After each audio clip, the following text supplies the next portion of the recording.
자, 오늘 이제 계시록 13장의 내용에 이제 끝나고 14장 이제 본격적으로 들어갈 텐데요. 잠깐 어저께 했던 부분에 하나만 좀 정리를 하면 지난번에 짐승의 표를 어떻게 설명했습니까? 네, 짐승의 표를 제가 어떻게 설명했죠? 네, 그러니까 이거는 1차적으로는 안식일과 대비되는 이제 일요일 휴업령이에요. 그죠? 네. 네, 여기까지는 분명합니다. 근데 그 의미를 담은 수가 뭐다? 이 짐승의 표가 그 의미를 담고 있는데 이게 그 뭐다? 666이다라는 얘기를 합니다. 네. 그리고 이게 666이라는 건 뭐다? 사람의 수라 그랬죠.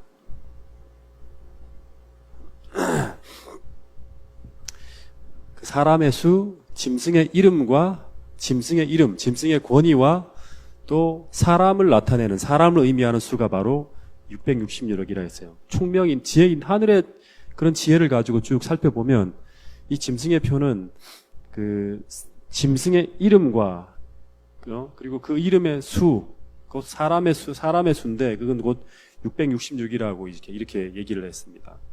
그래서 이 사람의 수라는 것은 고집스럽게 하나님께로 넘어가기를, 또 하나님께 영광 돌리기를 거부하는 인본주의, 또 하나님에게, 인간에게 영광을 돌리고 하나님의 부재를 허용하는 사상, 그 다음에 그 삶을 상징하는 것이 바로 뭐냐 그러면 그 666이라는 그 숫자에 담겨 있는 의미입니다. 그래서 어떻게 본다 그러면 이 짐승의 표는 거대한 바벨론 사상에서 헤어나오지 못하는 모든 사람들은 이 바벨론의 어떤 그런 거대한 마력 앞에 굴복되어서 결과적으로 무엇을 받게 된다? 이 짐승의 표를 받게 된다는 것이 이제 계시록 13장의 하나의 의미예요. 다시 말해서 하나 더 어저께 말씀드린 걸 말씀드리면 이 정신에서 결국 이마의 표를 받잖아요. 그죠? 이 바벨론의 정신에서 탈출하지 못한 사람들은 그들이 가는 길이 잘못된 길이라는 것을 이성적으로는 알고 있다 하더라도, 다시 말해서 그 끝이 멸망이라는 것을 알지라도 그 길을 걸어갈 수가 있어요. 네. 그래서 또 하나 우리가 눈여겨보게 되는 것은 계시록 13장의 내용 속에 이 두 선악의 세력 간의 싸움은 어떻게 본다 그러면 마음과 행동, 이마와 손의 표를 받잖아요. 그죠? 마음과 행동을 지배하려고 하는 싸움이 불꽃 튀게 나타납니다. 네. 마지막 시대에는. 짐승이 온 세상 사람들을 거의 다 휘잡고 그 사람들에게 오른손과 이마에 뭐를 받게 한다? 네, 표를 받게 한다고 했어요. 이 이마와 손의 표를 받는다는 것은 우리가 공부했죠. 신명기 6장에 나와 있는 하나님께서 이스라엘 백성들에게 쉐마하면서 뭐라 그래요? 하나님의 율법을 손목과 이마에 붙이고 다니라고 하는 그 내용에서 뽑아온 개념이라 했어요. 그렇죠? 이것은 바로 하나님의 율법을 당신의 백성의 머릿속에 심어서 하나님의 율법이 지배하는, 하나님의 생각과 사상이 지배하는 삶을 살기를 바라시는 하나님의 소망을 담은 표현이 바로 그거예요. 근데 계시록 13장에서 짐승이 똑같이 자기의 사상과 뜻을 세상 사람들의 이마에 심고 생각에 심고 이 짐승이 지배하는 삶을 실천하도록 그렇게 살려고 한다는 거예요. 이게 마지막에 짐승의 표에 담겨 있는 거예요. 일요일은 하나의 결과죠. 그렇게 살아가는 사람들이 결과적으로 모여드는 게 바로 이제 일요일 예배를 통해 모여든다는 거예요. 네. 그래서 이 짐승의 사상의 지배를 받아 살아가는 사람들이 결과가 짐승의 표를 받는 것이고, 그 반대로 하나님의 사랑을 그 마음에, 그 이마에 받아 살아가는 사람들의 삶의 결과가 하나님에게 속하는 거니까 하나님의 인을 받는 거예요. 네. 그래서 우리가 이 안식일과 일요일만 잘 구분해 선택하면 구원을 받게 될 것이라고 생각하는 것은 어떻게 본다 그러면 아주 큰 실수를 하고 있는 것임을 우리가 알아야 돼요. 네. 여러분, 요 한 가지만 더 얘기하고 14장으로 넘어갈게요. 다니엘 3장은 어떻게 보면 계시록 13장은 다니엘 3장에 다시 한번 반복되는 거예요. 다니엘 3장에 보면, 제가 옛날에 다니엘서 공부할 때 말씀을 드렸어요. 온 세상을 바벨론이 다 정복하고 지배하게 되었을 때, 바다 짐승과 땅 짐승이 온 세상을 다 지배했을 때처럼 이 바벨론이 고대 근동을 통일하죠. 그죠? 다 지배하게 됐을 때 이 느부갓네살이 뭘 하냐 그러면 바벨론의 두라 평지에 금신상을 세웁니다. 짐승의 우상을 세우는 것과 똑같죠. 그리고 몇 월, 며칠, 몇 시에 이 신성 다시 말하면 이 신상의 낙성식이 거행될 때 거기에 세상의 모든 권세는 다 참석해서 그 신상에 절해야 한다는 법령이, 일요일 휴업령처럼 법령이 바벨론 왕 느부갓네살의 이름, 그 사람의 이름이죠. 그죠? 그리고 그 권위로 내려지는 거예요. 짐승의 표처럼 내려지는 거예요. 법령이 반포되는 거예요. 일요일 휴업령처럼. 그리고 이 신상에 머리 숙이지 않는 자는 바벨론 왕의 권위에 대한 도전으로 보고 다 죽입니다. 예, 이걸 안 받으면, 짐승의 표를 안 받으면 그 권위에 대한 도전으로 보고 누구든지 매매를 하지 못하게 하고 다 죽이게 된다는 얘기, 똑같은 게 나오는 거예요. 근데 당시에 다니엘과 세 친구뿐 아니라 여기 신상 낙성식에 누구도 갔냐 그러면 지난번에 공부할 때 기억을 한번 더듬어 보세요. 누구도 같이 갔다? 이 느부갓네살의 봉신으로 그 시대 예루살렘을, 이스라엘을 다스리고 있던, 남방 유다를 다스리고 있던 왕이 누구예요? 시드기야가 참석했다 그랬잖아요. 예. 거기 성경에 보면 나오잖아요. 자기의 수행원들과 함께 갑니다. 그리고 다니엘의 세 친구에 의해서 올라온 많은 히브리 출신 공무원들이 또 거기 있을 거예요. 참석했을 거예요. 그리고 그들은 전부 다 이 우상에게 숭배하는 것이 죄라는 것을 알고 있었어요.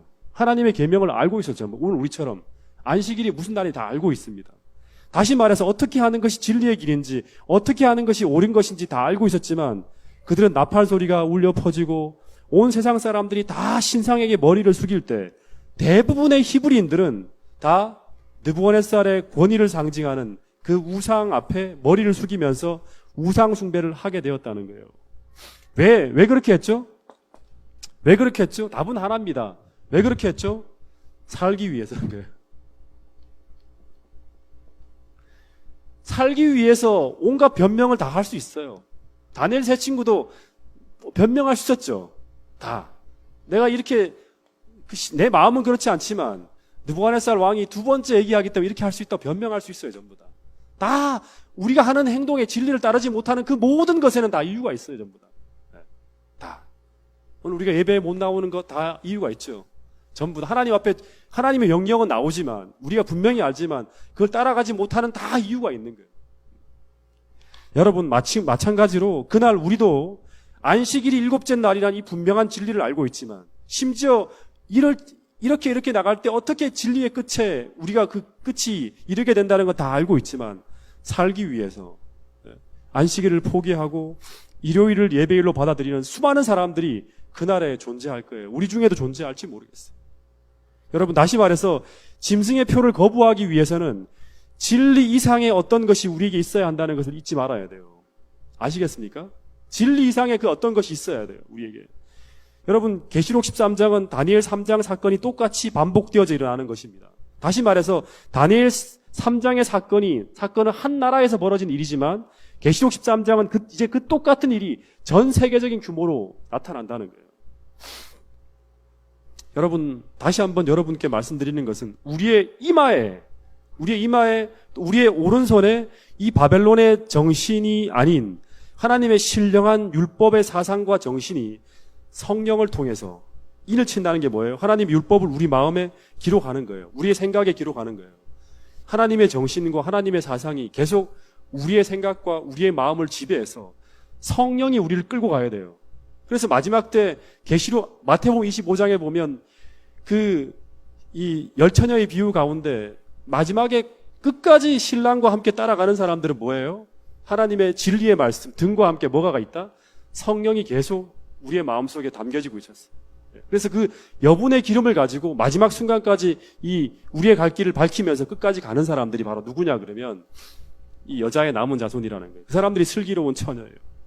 여러분 그래서 오늘 우리의 마음속에 하나님의 신령한 율법의 사상과 정신이 여러분들의 생각과 우리의 생각, 저의 생각 속에 가득 채워지게 되기를 간절히 바라겠습니다. 그런 자만이 짐승의 마력을 뿌리치고 그 손으로 하나님의 계명을 실천하는 그 대열에 설 수 있다는 것을 꼭 잊지 않게 되기를 간절히 바라겠습니다. 자, 계시록 14장 이제 1절부터 5절까지 나오는 말씀을 같이 한번 읽어보겠습니다. 계시록 14장 1절부터 5절의 말씀입니다.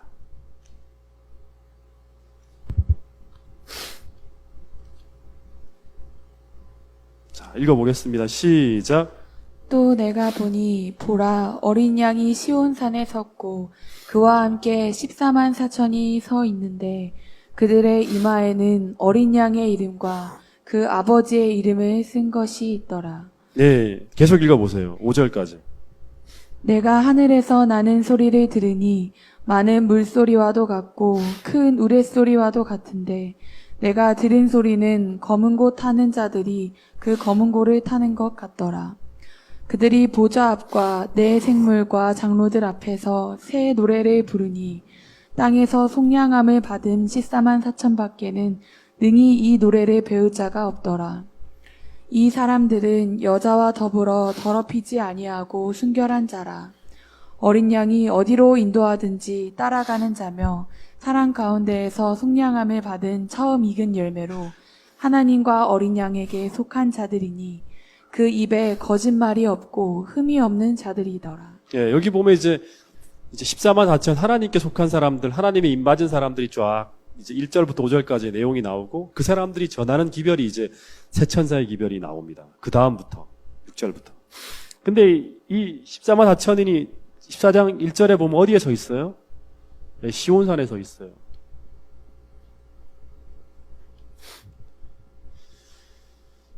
이 시온산은 하나님의 백성에게 이제 구원의 장소에 어떻게 보면 최후의 승리의 장소처럼 이렇게 보여집니다.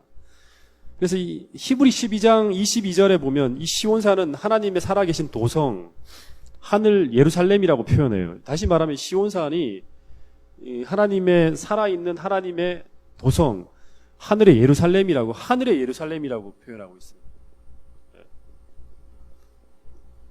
히브리 12장 22절에 보면 그렇게 나옵니다.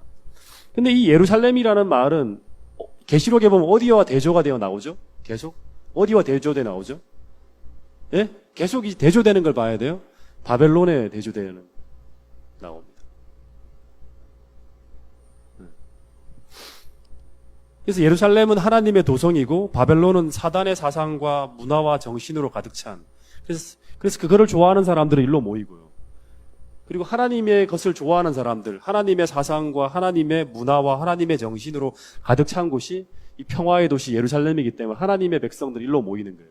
그래서 두 군데가 모이는데 이거는 영원하게 이제 하나님께서 이곳에 계시기 때문에 영원하게 이제 보존되는 것이고 이건 어떻게 된다? 무너진다는 거예요. 일로 모이게 됩니다. 네.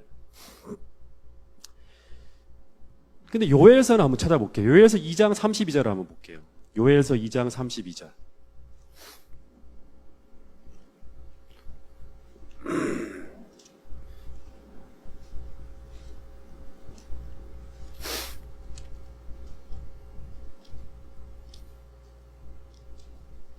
이 장 32절 한번 읽어볼게요.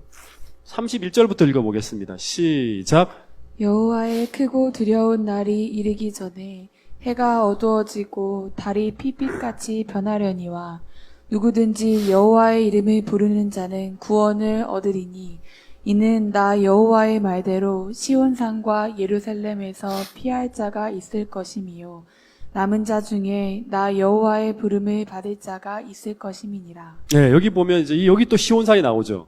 32절에 보면 시온산이 나옵니다. 누구든지 여호와의 이름을 부르는 자는 구원을 얻으리니 이는 나 여호와의 말대로 시온산과 예루살렘에서 시온산과 예루살렘 계속 같이 나오는 거예요. 시온산과 예루살렘. 이 시온산과 예루살렘에서 피할 자가 있을 것이며 남은 자 중에 여기 남은 자도 나오네요. 나 여호와의 부름을 받는 자가 있을 것이다라고 합니다. 그러니까 여기 보면 종말에 하나님께서 위기에 몰린 하나님의 백성들에게 앞에 보면 이제 만민을 내가 모든 사람들에게 하나님의 신을 부어준다는 말이 나와요. 늦은 비 성령이 부어줄 것인데 그때 엄청난 이적과 표적이 부어지면서 수많은 하나님 백성들이 주의 이름을 부르면서 세상으로부터 구원을 받을 것인데 그때 구원을 받는 장소가 어디다? 바로 이 시온산. 그리고 거기에 남은 자가 있게 될 것이라고 이야기하고 있습니다. 자, 그래서 이 시온산은 어떻게 보면 하나님의 구원받는 무리들이 이제 세워지는 모이는 어린 양과 함께 모여지는 하나의 어떤 그런 상징적인 장소, 예루살렘과 같은 그런 장소처럼 나타나는 걸 볼 수 있습니다. 그래서 이 어린 양이 시온산에 섰는데 어린 양과 함께 14만 4천이 등장하고 그 남은 자가 바로 14만 4천인데 이 사람들이 여기 시온산에 함께 모여있는 사람들이 14만 4천이잖아요. 근데 이 사람들이 바로 누구냐 그러면 계시록 14장 12절에 나와 있는 여자의 뭐다? 남은 자손이 되는 거예요. 따로따로 분리시키지 마시고요. 여자의 남은 자손은 바로 이 사람들이에요. 또 다른 별명이 뭐다? 14만 4천이에요. 이 사람들이 결국에는 뭐를 받고? 하나님의 인을 받고. 그러니까 그 머리에 어린 양의 이름과 아버지 하나님의 이름이 찍혀있죠. 그죠? 그분에게 속하 있는 사람들이라는 어떤 하나님의 인을 받고 시온산에 서게 되는 거예요. 새 예루살렘에 들어가게 된다는 거예요. 그래서 이들에게 하나님은 계시록 13장의 이 짐승의 강력한 권세를 파괴할 큰 능력을, 요엘서에서 약속한 거대한 범위로 전개될 성령의 큰 능력을 주실 것이라고 약속하고 있는 거예요. 여러분, 13장과 14장은 아주 극명한 대조를 이루고 있는 걸 볼 수 있어요. 그러니까 13장에는 짐승의 표, 14장에는 하나님의 인, 그 다음에 13장에서는 짐승을 경배하라, 14장에서는 하나님을 경배하라. 경배하지 아니하면 매매를 금한다. 13장에서. 14장에서는 경배하지 아니하면 밤낮 쉼을 얻지 못하고 하나님의 진노의 포도주를 받게 된다. 이제 극명하게 대조되어서 나와요. 계속 거의 비슷한 기별들이 대상만 바뀌는 거예요.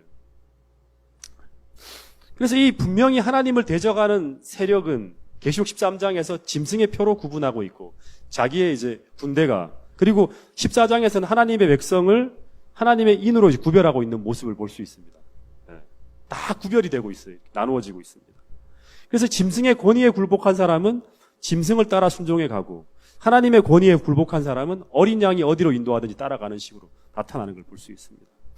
그래서 그 결과가 바로 뭐냐 그러면, 따라가는 그 결과가 오늘 우리가 세상을 쫓아가고 하나님을 쫓아가고 하잖아요. 그 따라가는 결과가 짐승의 권위로 제정된 짐승의 표인 일요일을 받아들이는 것으로 나타나고, 그 반대로 하나님의 권위, 하나님을 따라가는 사람들은, 어린 양이 어디로 인도하든지 오늘 우리가 선택하고 따라가는 사람들은 하나님의 권위에 대한 순종의 표시인 안식일을 지키는 결과로 마지막 때 나타나게 된다는 것이 이 계시록의 이야기입니다. 자, 근데 또 하나 이제 2절 3절에 보면 이들이 어떤 경험을 하고 있는지가 나타나는데요. 요한계시록 14장 2절 3절을 한번 읽어보겠습니다. 2절 3절 뒤에 문점 조금만 내려보세요. 자, 읽어보겠습니다. 시작. 내가 하늘에서 나는 소리를 들으니 많은 물소리와도 같고 큰 우레소리와도 같은데, 내가 들은 소리는 검은 고 타는 자들이 그 검은 고를 타는 것 같더라. 그들이 보좌 앞과 내 생물과 장로들 앞에서 새 노래를 부르니 땅에서 속량함을 받은 14만 4천 밖에는 능히 이 노래를 배울 자가 없더라. 예, 여기 보니까 이제 이 14만 4천이 경험하고 있는 거, 첫 번째는 시온산에 섰고, 두 번째는 그 머리에 하나님의 인이 찍혀 있고, 세 번째는 뭐예요? 이들은 새 노래를 부른다는 거죠. 네. 자, 이 새 노래에 담겨 있는 것이 중요합니다. 하나. 우리가 이제 조금 이 이야기를 들으면서 각오를 좀 해야 될 부분이 있습니다. 그 새 노래에 대한 이야기는 지난번에 제가 계시록 7장 공부할 때 이미 한번 언급을 했습니다. 이 노래는 특징이 있는데 이 노래는 다 부르는 노래가 아니에요. 그렇죠? 어떤 사람만이 불러요? 구속함을 받은 누구만이? 14만 4천밖에 다른 사람들은 부를 수가 없다 그래요. 24만 4천인 외에는 이 노래를 아무도 배울 사람이 없다 그럽니다. 이 노래에 대한 언급이 계시록 15장도 보세요. 15장 2절 3절에도 또 언급이 나옵니다. 계시록 15장 2절 3절. 자, 여기 보면 또 내가 보니 불이 섞인 유리바다 같은 것이 있고 짐승과 그의 우상과 그 이름의 수, 13장에 나온 거죠. 그죠? 그것을 어떻게 하고 극복하고 이기고 벗어난 자들이 유리바닷가에 가서 하나님의 검은 고를 가지고, 똑같죠? 하나님의 종 모세의 노래와 어린 양의 노래를 부른다는 거예요. 그러니까 이 새 노래는 뭐예요? 이 똑같은 게 다시금 이제 또 다른 정보를 주고 있어요. 이 새 노래는 무슨 노래다? 어린 양의 노래와 또 어떤 노래다? 모세의 노래. 이 노래를 부르는 사람들이 바로 14만 4천인이 되는 거예요. 이 노래는 어떤 사람들이 불렀다? 계시록 13장에 나와 있는 짐승의 그 수와 짐승의 도전을 이긴 사람이죠. 그죠? 짐승과 그 우상과 그 이름의 수를 이기고 벗어난 자들이 이제 이 노래를 불렀다. 네, 이 노래.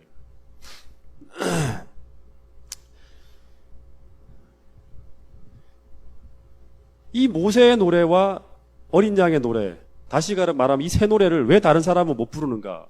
이 모세의 노래는 어디에 나오죠? 이거는 출애굽기 15장에 나오죠. 우리 지난번에 우리 최성화 장로님이 설교를 한번 하신 것 같아요. 옛날에. 예. 이 출애굽기 15장에 보면 이 노래는 이스라엘 백성들이 홍해를 통과한 기적적인 구원을 축하하면서 부른 노래가 바로 이 노래입니다. 이 홍해를 건넌 사람들은 역사상 어떤 사람들도 경험하지 못한 구원을 경험해요. 그 구원을 어떻게 경험하냐 그러면 가장 힘들고 어려운 최후의 위기 속에서 경험을 했어요. 그죠? 지난번에도 얘기했지만 앞에는 바다, 뒤에는 추격하는 군대, 그리고 그들을 보호한 어떤 군사도 없이 무방비 상태로 하늘만 쳐다보죠. 하늘만 쳐다보는데 그 순간 모세의 기도에 하나님께서 하늘을 가르고, 그리고 난 다음에 중요합니다. 천년계의 법칙을 깨트리고 개입하시는 역사를 통해서 그들은 구원을 받는 거예요. 천년계의 법칙이 깨트려지지 않으면 죽어야 되다. 그죠? 죽을 수밖에 없는 그 상황에서 누구도 부인할 수 없는 하나님의 역사가 쫙 나타나는 거예요. 그걸 통해서 구원을 받는 사람들이 바로 누구냐 그러면 모세의 노래를 부르는 사람들이에요. 여러분, 그러니까 우리도 마지막 때 이 여자의 남은 자손 14만 4천은 아주 궁지 중에 궁지에 몰리면서 최후의 절박한 위기 속에서 누구도 경험해보지 못한 하나님의 놀라운 큰 권능을 통한 개입하심으로 그 권능의 개입하심으로 말미암아 극적인 구원을 우리 모두도 얻게 된다는 거예요. 그죠? 네. 그래서 이것을 왜 다른 사람들은 이 새 노래를 배울 수 없는지에 대한 이유예요. 이유. 가사로서는 다 같이 부를 수 있어요. 가사로로 부를 수 있는데, 만약에 이 어린 양의 노래, 새 노래를 그때 그 마지막에 구원을 경험한 사람과 구원을 경험하지 않은 사람들이 이쪽에 앉아서 노래를 부른다 생각해 봅시다. 이 사람들은 가사를 부를 때 어떻게 부를까요? 다 눈물을 흘리면서 막 그 가사 하나에 전율하면서 하나님을 막 온 마음을 다해서 부르겠지만, 이쪽에 있는 사람들은 이 공감이 안 돼요. 그러니까 노래를 막 음반 갖추고 부르는 거예요. 아무런 느낌 없이. 예. 여러분, 다시 말하지만 마음으로 부르는 자만이, 마음으로 그때 그날에 그 구원을 하나님, 우리가 지금 이 모세의 노래와 어린 양의 노래가 계시록 7장에도 나오고 15장에도 나오지만 우리는 아무 감흥 없이 그걸 읽어요. 그 성경의 이야기들을.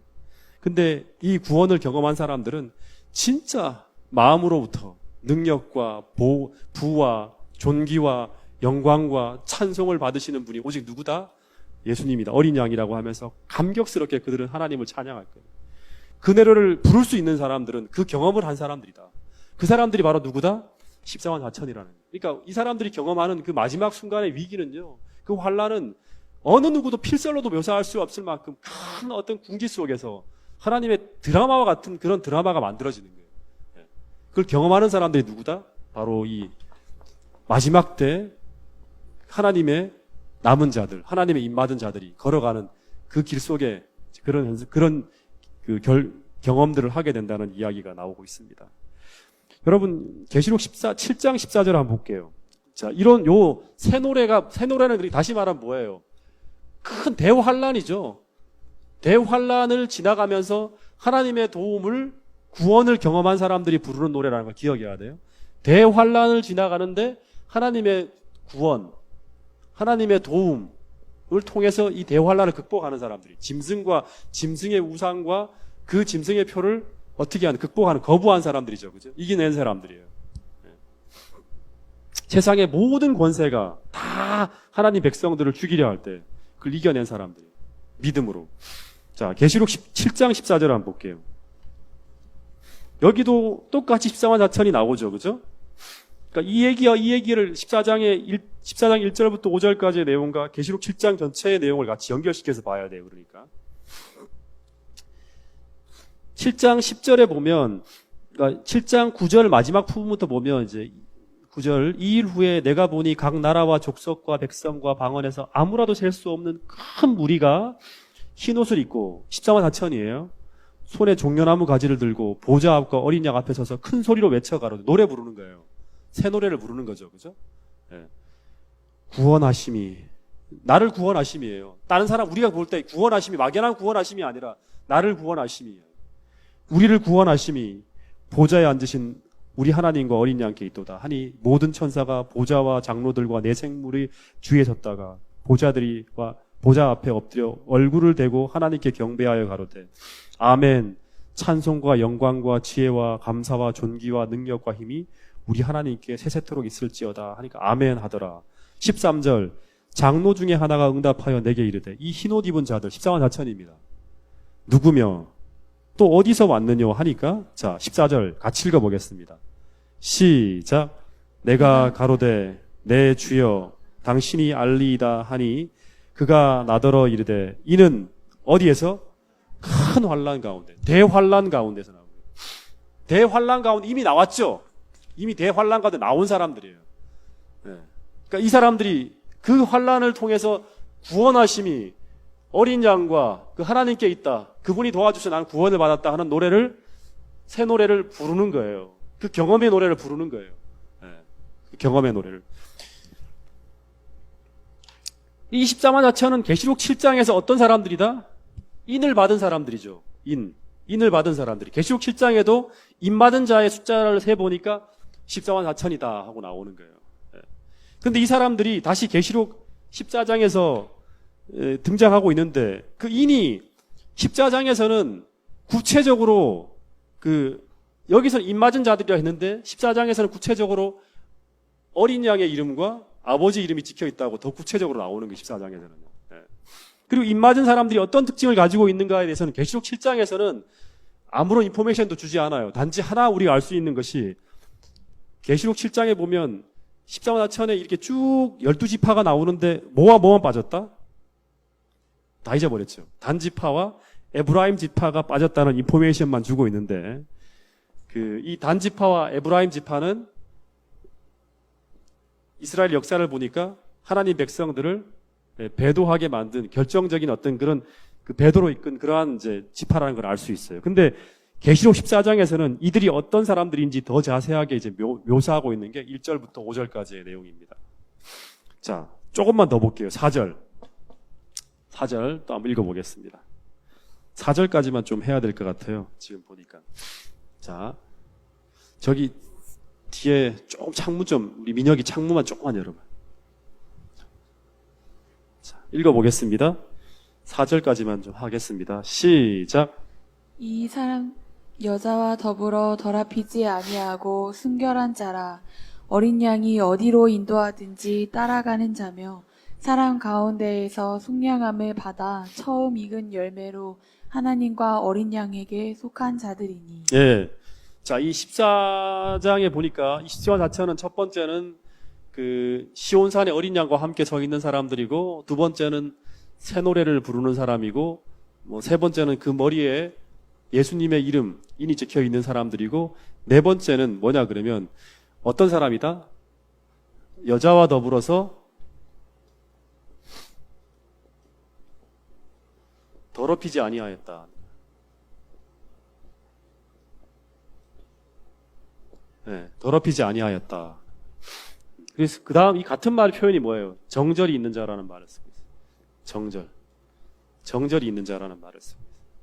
여러분 이 말은 이들이 이제 큰 음녀인 이 계시록 17장에 보면 이 바벨론과의 모든 더러운 관계를 거절하였다는 그 점에서 순결한 이제 여자로 비유되는 거예요. 구체적으로 이해를 해야 돼. 그냥 순결한 게 아니라 이제 이 선악의 대쟁투 마지막 최후의 전쟁에서 큰 음녀 바벨론과의 모든 관계를 거절하는 거예요. 제한하고 유혹하고 할 때마다 그걸 받아들이게 되면 그게 바로 뭐냐 포도주거든요. 그가 주는 독주예요. 이걸 마시면 함께 취해가지만 그거를 계속 거절하는 거예요. 거래를 하지 않고. 근데 마지막 계시록에 보면 땅 위에 있는 모든 만국, 모든 백성들 그런 사람들이 이제 마지막에 바벨론과 더불어 다 음행을 합니다. 그 계시록 14장 8절, 17장 2절, 18장 3절 다 거기 보면 음행이라는 말이 나와요. 근데 이 여자는 이 14관 자체는 계속 정절, 여자와 더불어 더럽히지 아니하였다는 말로 계속 다른 진술을 하고 있는 거예요. 이 사람들한테는. 여러분, 음행이라는 거 얘기했죠. 음행이 뭐예요? 음행.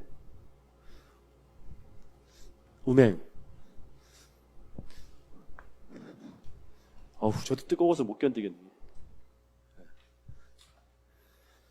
음행은 정상적인 혼인 관계의 남편을 버리고 더 매력적인 남자를 사랑하는 것이 바로 이제 음행이죠.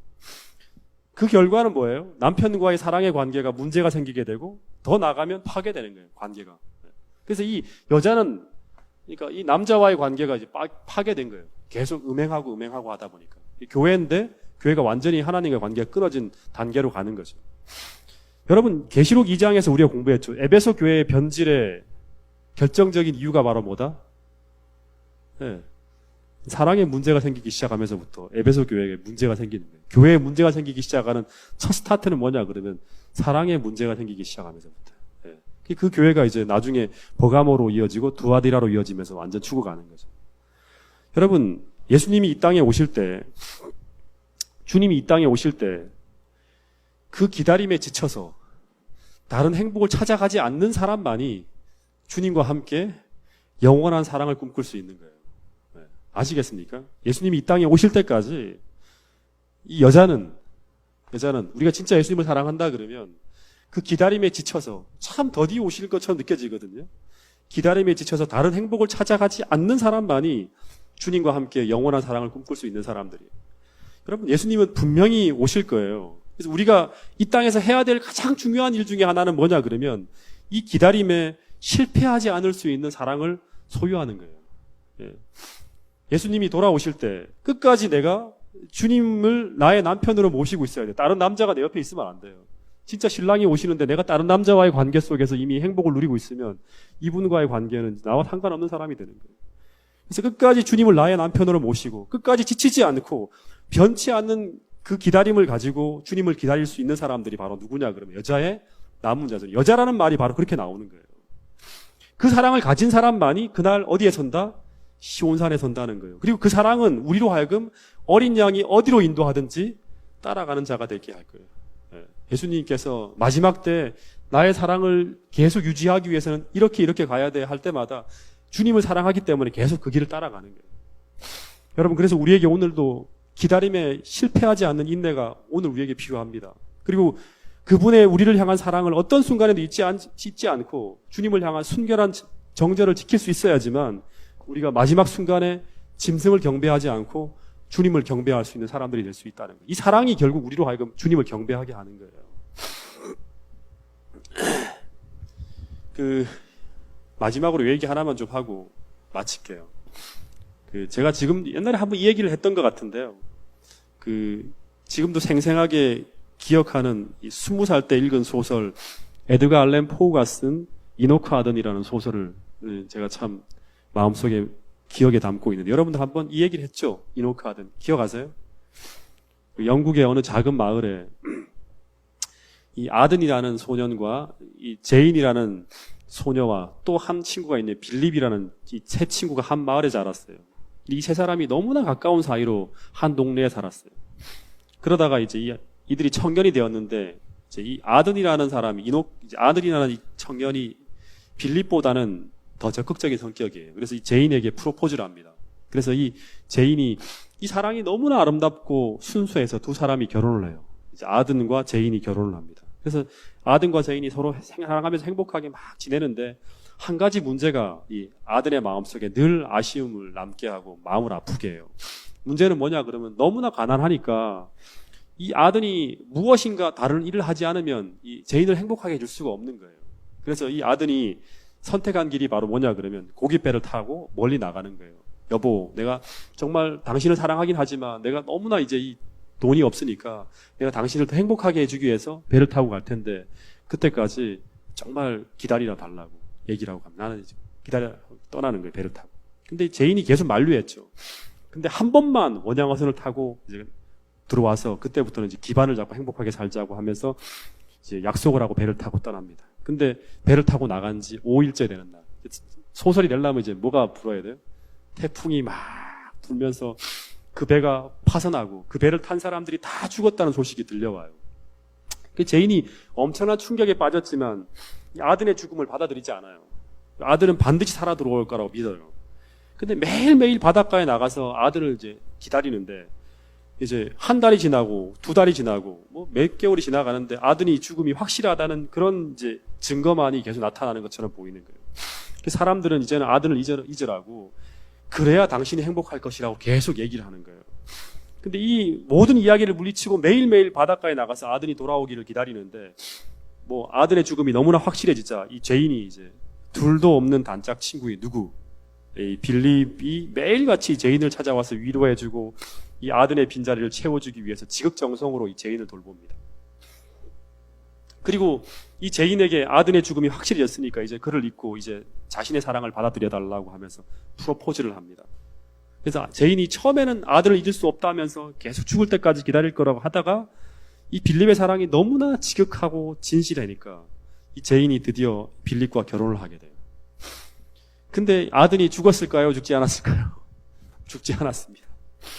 그 폭풍 속에서 배가 파선하고 조난을 당했지만 사람들은 다 죽었지만 이 아들의 마음속에서는 오직 제인만을 생각하고 이 제인의 약속을 기억하면서 그 죽음의 극한 풍랑 속에서도 살아남아요. 그리고 어느 이름 모를 어떤 그런 곳에 상륙한 후에 돌고 돌아서 이 고향으로 찾아옵니다. 그 드디어 한 1년 만에 1년 정도의 시간이 흐른 후에 이제 아들이 고향 땅에 돌아오는데 이제 제인을 만날 수 있다는 생각으로 설레는 마음으로 마을을 들어오다가 어느 입구의 주막에 들어가요. 그래서 주막의 주인에게 제인의 안부를 묻습니다. 근데 청천벽력 같은 소리를 듣죠. 이 제인이 기다리고 기다리다 어떻게 했다? 이 아들의 죽음이 확신해지자 자기의 친구였던 빌립과 결혼해서 지금 행복하게 살고 있다고 합니다. 너무나 충격에 빠져서 털썩 주저앉아요.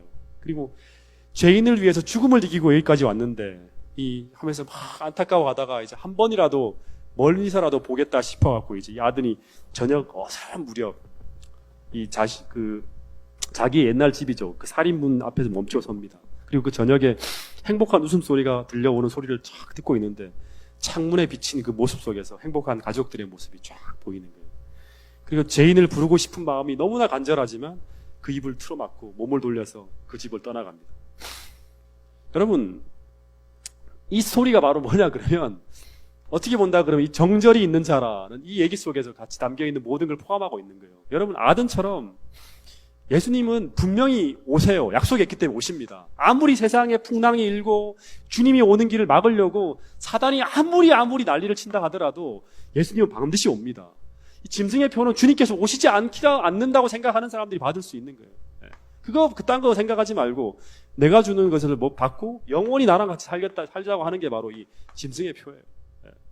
여러분, 아든처럼 주님이 이 땅에 오실 때 그 기다림에 지쳐서 다른 행복을 찾아가지 않는 사람만이 어떻게 된다? 주님과 함께 영원한 사랑을 꿈꿀 수 있다는 거예요. 여러분, 다시 한번 여러분 마음속에 기억하시기 바랍니다. 주님은 꼭 다시 이 땅에 오실 거예요. 우리가 할 일은 바로 뭐다? 정절을 가지고 여자와 더불어 더럽히지 아니하고, 그죠? 정절을 가지고 이 끝까지 주님을 사랑하는 그 위치에서 기다림에 실패하지 않는 거예요. 기다림에 지치지 않는 사랑을 소유하는 사람들이 바로 누구냐 그러면 여자의 남은 자손이라는 거예요. 예수님이 돌아오실 때 끝까지 주님을 남편으로 모시고 끝까지 주님의 남편의 자리를 우리가 보존하고 지켜서 끝까지 그 약속 속에서 변치 않는 기다림을 가질 수 있는 여러분과 저가 될 수 있기를 간절히 바라면서 오늘 말씀을 줄이도록 하겠습니다.